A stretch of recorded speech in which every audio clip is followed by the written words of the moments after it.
இந்த பதிவு முழுக்க முழுக்க எஃபெக்டிவாக வேலை செய்யணும்னு நினைக்கக்கூடிய ஹெச்ஆர் மேனேஜர்ஸிற்கு இதனால் இவன் முடிக்கும் என்றாய்ந்து அதனை அவன் கண் விடல்.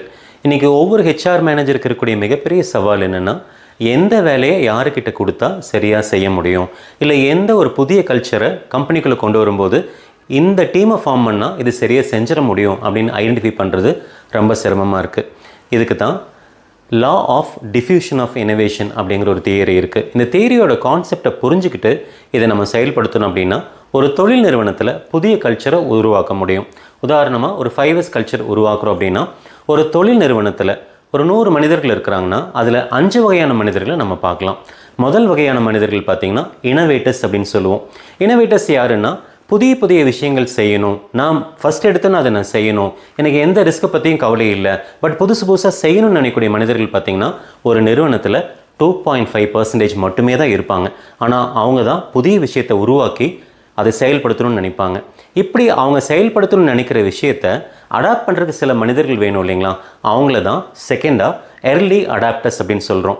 இவங்க ஒரு தொழில் நிறுவனத்தில் 100 பேரில் 13% இருப்பாங்க.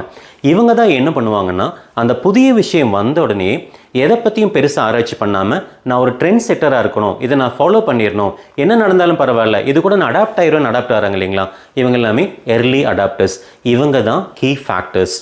இந்த எர்லி அடாப்டர்ஸ்க்கு அப்புறம் பார்த்தீங்கன்னா மூணாவதாக இருக்கிறது பார்த்தீங்கன்னா எர்லி மெஜாரிட்டின்னு சொல்லுவோம். அதாவது எர்லி அடாப்டர்ஸ் என்னென்னலாம் விஷயங்கள் பேசுகிறாங்க, இந்த ப்ராடக்ட் நல்லா இருக்கா, இந்த கல்ச்சர் நல்லா இருக்குதா அப்படிங்கிற ரிவ்யூ எல்லாம் பார்த்ததுக்கப்புறம் அந்த எர்லி மெஜாரிட்டி பீப்புள் அந்த ரிவ்யூ எல்லாம் பார்த்ததுக்கப்புறம் அதை அப்படியே அடாப்ட் பண்ண ஆரம்பிப்பாங்க. அவங்க 34% இருப்பாங்க. அதுக்கடுத்ததை பார்த்தீங்கன்னா லேட் மெஜாரிட்டின்னு சொல்லுவோம். அவங்களும் 34% பீப்புள் இருப்பாங்க. அவங்க என்ன பண்ணுவாங்கன்னா, இந்த ரிவ்யூ எல்லாம் வந்ததுக்கப்புறம் வேறு வழியே இல்லை, இதை நம்ம பண்ணி தான் ஆகணும் அப்படிங்கிறதுக்காக பார்த்தீங்கன்னா அந்த கல்ச்சருக்குள்ளே அவங்க அடாப்ட் ஆவாங்க. அதுக்கடுத்ததாக பார்த்தீங்கன்னா லேகர்ட்ஸ் அப்படின்னு சொல்லுவோம். இவங்க அவுட் ஆஃப் ப்ரெஷரில், அதாவது உலகமே இப்படி தான் போயிட்டுருக்கு, நம்ம கம்பெனி முழுக்க இந்த கல்ச்சர் தான் ஃபாலோ பண்ணிகிட்டு இருக்காங்க, எனக்கு வேறு வழியே இல்லை, நான் இதை ஃபாலோ பண்ணி தான் அப்படின்னு சொல்லிட்டு அதையே ஒரு வகையாக கடைசியாக அதை அக்செப்ட் பண்ணிக்குவாங்க. இவங்க 16% இருப்பாங்க. இவங்க லேகர்ட்ஸ்ன்னு சொல்லுவாங்க. அப்போ ஒரு புதிய கல்ச்சரை நீங்கள் கொண்டு வரும்போது ஒரு ஹெச்ஆர் மேனேஜர் மிக மிக முக்கியமாக கவனம் எடுக்க வேண்டிய விஷயம் பார்த்தீங்கன்னா, இனோவேட்டர்ஸ் யாருன்னு ஐடென்டிஃபை பண்ணணும். ரெண்டாவது எர்லி அடாப்டர்ஸ் 10.5% நம்ம சொன்னோம் இல்லைங்களா, அவங்க யாருன்னு ஐடென்டிஃபை பண்ணி அவங்கள வச்சு ஒரு 5S கல்ச்சரையோ ஒரு சிஸ்டமோ ட்ரைவ் பண்ணணும். அப்படின்னா கொஞ்சம் கொஞ்சமாக இது அடுத்தடுத்த ஸ்டெப்பாக போய் கம்பெனி முழுக்க இது பரவலாக மாறி ஒரு புதிய கல்ச்சரை நம்ம சிஸ்டமேட்டிக் அப்ரோச்சை ஒரு நிறுவனத்தில் உருவாக்க முடியும்.